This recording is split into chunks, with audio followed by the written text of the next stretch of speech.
भंडाऱ्याच्या अनेक विकास कामांमध्ये भ्रष्टाचार झाल्याचं पत्र निघलं असून चौकशी व्हावी अशी मागणी करण्यात आलेली आहे। आणि अशा दरम्यान आता भाजप शिवसेनेमध्ये कुठेतरी वाद पाहायला मिळतात।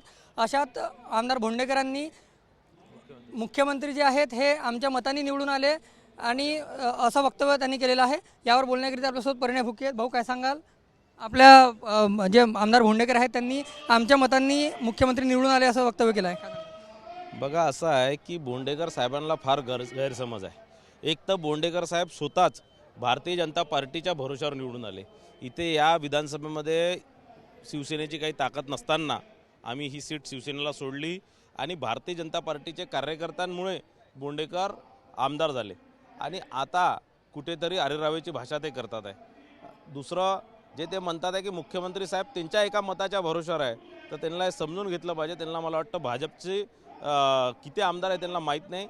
132 आमदार भारतीय जनता पार्टीचे आहे, 5 आमदार अपक्ष जे भारतीय जनता पार्टीला ज्यांनी समर्थन केलं 137 आहे, 41 आमदार राष्ट्रवादी काँग्रेस पक्षाचे आहे, हे 178 होतात आणि फक्त मेजॉरिटीला 288 पैकी 144 आमदार ज्याच्याकडे असला तोच मुख्यमंत्री बनतो, 145 आमदार ज्याकडे असला तोच मुख्यमंत्री बनतो। 178 आमदार इथे झाले। त्यानंतर शिवसेनेचे 57 आमदार आहे, त्या 57 पैकी 56 राहिले तरी सरकारला कुठेही काही फरक पडणार नाही। एक तुम्ही दुसऱ्या पक्षासोबत आज जर तुम्हाला काँग्रेस पक्षाचा आणि या सगळ्या पक्षांचा जर पुढका येऊन राहिला तर तुम्ही हमखास जाऊ शकता, पण अरेरावेची भाषा हे आम्ही सहन करणार नाही। आणि तुमची काही ताकद असणार तर तुम्ही जे म्हणून राहिले की आम्ही सरकार पाडू शकतो, मुख्यमंत्र्यांना त्यांच्या पदावरनं खिचू शकतो, तर तुमच्या हिंमत असेल तर तुम्ही करून दाखवा। गेल्या काही दिवसापासून भंडाऱ्यात भाजप शिवसेनेमध्ये कुठेतरी वाद पाहायला मिळते, विकास कामांमध्ये भ्रष्टाचार झाल्याचा आरोप होत आहे। आणि अशात आता आमदार भोंडेकर म्हणतात की तुमच्यासारखे मित्रपक्ष असण्यापेक्षा काँग्रेस बरी। नाही, मी तेच बोंडेकर साहेबांना म्हणतो की इतकी काँग्रेसचा पुढका येऊन राहिला, इतकी काँग्रेस तुम्हाला आवडून राहिली तर तुम्ही हमखास काँग्रेसमध्ये जाऊ शकता। पण ज्या भ्रष्टाचारांचा आरोप मी केलेला आहे ते मी नगर परिषदेच्या प्रशासक जे मागच्या 4 वर्षापासून आहे त्यांच्यावर केलेला आहे। करण चव्हाण जे नगर परिषदेचे CEO आहे त्यांच्यावर केलेला आहे।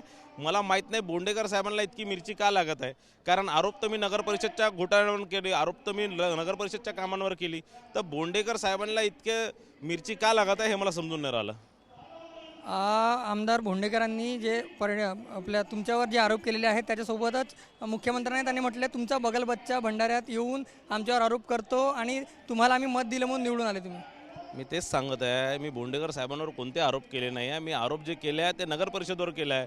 हे मला वाटतं की भ्रष्टाचाराचं इथे बटन दाबली तर यांचं पोट का दुखतं आहे याची चौकशी आपल्याला करायला लागणार आहे। आपल्या प्रदेशाध्यक्षांनी सांगितलं की 2 तारखेपर्यंत युती राहणार, तर नेमकं 2 तारखेपर्यंत युती म्हणजे नेमकी कशी, नंतर युती तुटणार आहे का? नाही, असं काही प्रदेशाध्यक्ष बोलले नाही। हे चुकीचं काहीतरी शब्दांचा हेरफेर मीडियावाले करतात आहे। अशा कोणतीही गोष्ट आमचे प्रदेशाध्यक्ष रवी चव्हाण साहेब बोलले नाही आहेत। नक्कीच खरं पाहायला गेलं तर कोणत्याही प्रकारचं असं वक्तव्य आम्ही केलेलं नाही आहे। आणि जे आरोप भ्रष्टाचाराचे होत आहेत ते स्थानिक नगरपंचायतीवर होत आहेत आणि त्याचा जो कार्यभार ज्यांनी सांभाळला त्यांच्यावर होत आहेत। त्यामुळं आमदार भोंडेकरांनी स्वतःवर घेऊ नये असं मत आमदार परिणय भुके यांनी व्यक्त केलेलं आहे। रुपेश सपाटे, TV9 मराठी, भंडारा।